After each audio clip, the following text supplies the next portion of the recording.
serious wrestling. And he's like, I know this is good, but I bet Brett kind of looks down on this, you know? I'm not sure. I haven't talked to him about it, but that's like the only thing in the back of my head. But Vince, he said it was a work of art. That was a work of art. And it was. It really was. Yeah. But sometimes it seems like you and Brett maybe think a lot alike when setting matches up. I mean, when I go to some of your best matches, I mean, your technical matches, which have a little bit of everything in the way Brett always laid his out, it was really interesting working with him for myself, you know, speaking, because Brett really looked at the canvas of the 20 by 20 as just being a canvas, and then we were going to go out there and color in it and make a piece of art. Yeah. And I think that was Brett's approach to the business. Yeah. How so would you say your approach to it is? I would say. To me, I'm just going out there raising hell, trying to tell a quick story, and it really depends on the circumstance, right? And the story and everything like that. Like, to me, this is a work of art, and this is a canvas, and you really could have done anything. And it was, it was like 18 minutes or something. It was kind of long, and it didn't really feel long, but it's this, especially with Knoxville and Jackass, like, oh wow, this is an even bigger canvas than normal, because you can do things that are out of context that you can't do if I'm working Seth Rollins or if I'm working AJ Styles, you know? So the room to do so much artistic things or out of the box things was really, really evident in this match. But I think generally that's how I approach, I don't know, it really depends. It's circumstantial. How do you top something like this? Because if you go look at your resume of matches, you've got some barn burners with a lot of different people in a lot of different territories. So as far as something like this, how in your head do you top this? Well, how do you top that? Would you ever think that you'll be involved in another match like this, or is it like, hey man, let's back to what I'm used to doing? Honest to God, I don't know. I will say, and I had this talk with Kevin, and it's ironic because Kevin worked you on this same event. But I was like, in a weird way, I feel at peace, because I know I'll never have a better match than that at WrestleMania. Like, that's as good as it gets. And he said the same thing about yours. Yeah. He's like, I don't care if I don't care what I do from here on out. Yeah. I have that, and there's no topping it. So whatever is fine from here on out. And look, I might have bigger matches or better, technical wrestling matches. But for me, this is one of the proudest things I've ever done on the biggest stage you could possibly do it with. I just don't know how it gets better in a way, other than like if Brett comes out of retirement or you want to have another go around or something like that, Yeah. But it really felt like a feather in my cap. And if I don't ever do another WrestleMania or I never win the world title or whatever, it's okay with me, because I'll always have this. Right. This will stand the test of time. All right. Let's go back to Montreal. That's where you grew up, right? That's right, yeah. So when did you start watching the business? That's pretty much my earliest memory is just like Hogan after a match, bloody and sweaty and posing. And that's like, I think, one of my earliest memories.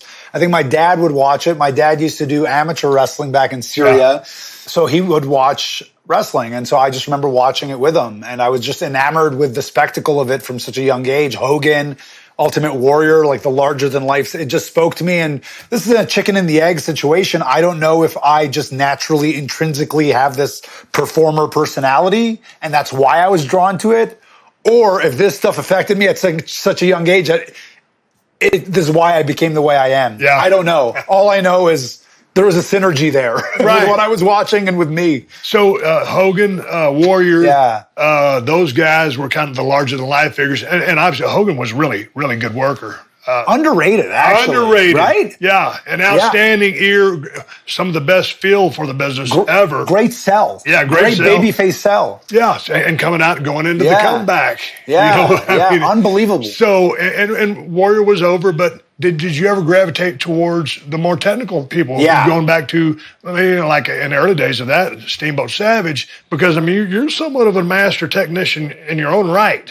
Well, so it was a couple of years later, though. It was a couple of years later. So when you're young or that young, and I'm 4, 5, 6, whatever it is, it's the larger than life stuff that connects with you. But then as I started getting a little bit older and able to appreciate, I don't know, the technical side of things. There you go. And being a Canadian, Brett obviously was a hero of mine from maybe age 8 or 9. Then now I'm starting to realize, like, oh, wow, this is not just like the spectacle, it's the in-ring work is getting me going like this.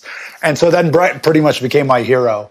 And that makes sense. Just first of all, the spectacle, just because you're a kid, you gravitate towards the energy. Right. And then here's level 2. Yeah, exactly. So when did you decide that, hey, man, this is the thing I'm going to do? I got to get into this business that I grew up watching. So what grade am I in? I'm in grade 8 maybe. I'm in art class, and I have a friend of mine, and we always talk about wrestling all the time together. And we always talk about maybe one day we'll be a tag team and this kind of thing. So grade 9, I think I have to switch schools because I live in a certain district and they're rezoning schools. So now I got to change schools. I don't talk to this kid for 3 years. And then one day I get a phone call. It's this guy, Steve Testoni. And he calls me and he goes, hey, do you still like wrestling? I go, yeah, of course. He goes, well, I got a job as an intern on this wrestling radio show. And there's a local wrestler named Patty the Kid. And if you still want to become a wrestler, this guy said he's willing to train us. And I was like, oh my God, yeah, hell yeah. And it was $25 a week, so I could kind of afford that. Yeah. So I go, and it's just me, him, and one other guy from the radio station, also about the same age, 17, 18.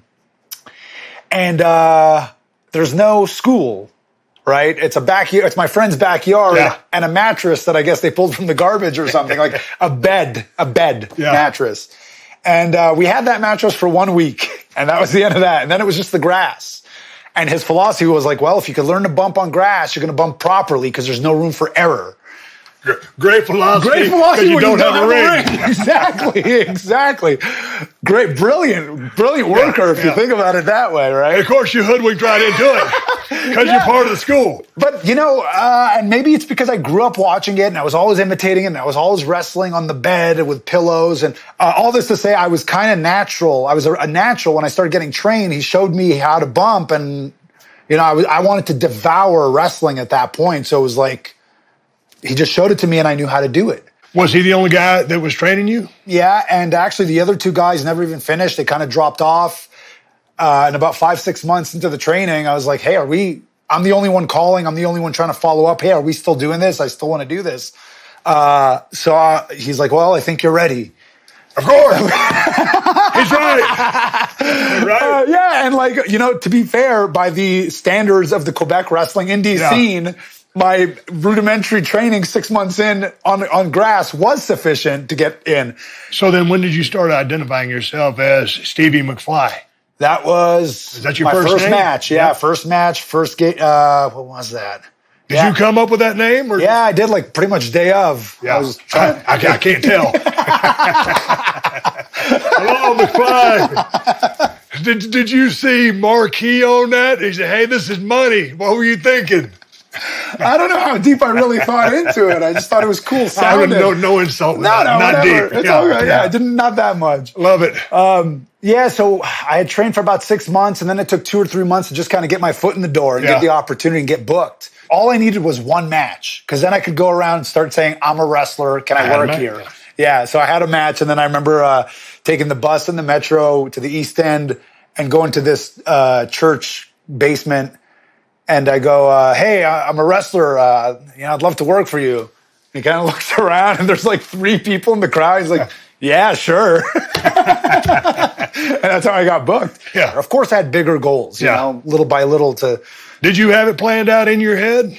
Well, look, of course, I wanted to end up in WWE one day, but it just seemed a pipe dream. Yeah, pipe dream. In fact, this is funny because I never had the trainer, Patty the Kid, there. He never came to my house except for the very last session. It was in December.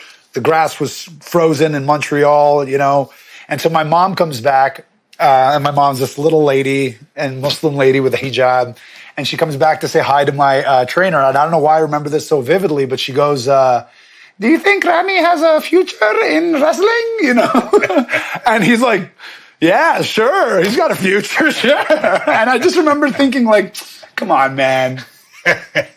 There's no future. Who thinks of the future? Yeah. I'm thinking of now. I'm thinking of, I want to wrestle here and now. I'm 18, I'm 17, whatever it is. So yeah, of course the pipe dream is WWE, but the roadmap there, I knew the roadmap existed because of the guys that I grew up idolizing. Yeah, sure, you start out in Canada, then you go to the States, and you go to Mexico and Japan and Europe, and then ECW, WCW, and then one day you end up in WWE. But I didn't know that for sure. I didn't know that was actually a a roadmap that would be available to me. Okay, so we're in the formative part of your career. You're about to really strike out on the indies, but then the El Generico name comes into play, and there's a great story behind this. Well, which story do you know? The story I heard was that you were going to work a shot, and you needed to change the name to not be who you were. That's right. And so you put the hood on. Yeah. And it was supposed to be a one-night thing. It's supposed to be a one-night thing. Supposed to be a one-night thing. And you turned into El Generico. Well, I mean, I didn't, but I know his story very well. Okay. Right. Well, yes. I've been ribbed on this in the past. Have I not? But yeah, so that wasn't, that wasn't a grand plan. That wasn't me following the roadmap, like, and now you got to go under a hood. That wasn't the plan. So what did you think? All of a sudden, you go to the show, you turn into El Generico, you're working under a hood, which is you're new to the business, but still not. Yeah. Did the hood do anything for you from a psychological standpoint as something to hide behind or shield yourself from? Hey, maybe not being nervous. I think everybody should work under a hood, and there's also a freedom in the hood because you could behave and act in a way. Especially that guy moved very different. It was almost like a cartoon character, right? Like a comic book character. So the movement worked because you weren't a normal person with a normal face. Right. You were a caricature. So there was more room for experimentation and off the wall kind of stuff. Your facials are just so supreme. I just wonder if it stems from spending 11 years under a hood and then coming out of it, or, because maybe you were overworking. Because you're covered up, but you're still communicating to the audience. It's harder, right, to communicate without it. So it surprised a lot of people when I had my face exposed that I could make facials that help tell a story or that I could talk. But it's always kind of in line with what I was doing before. But before you're working in a smaller box, you have to get really good at the skill set in that box. Right.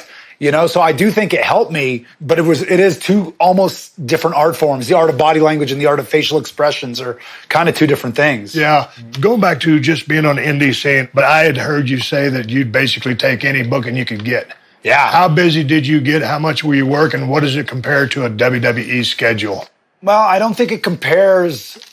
Not on a global scale. Not on a well, as I was talking about earlier about this obligation I felt towards seeing the world and taking advantage of these opportunities, I also realized, man, I'm getting paid to travel the world. And around 2010, especially, I was always trying to find new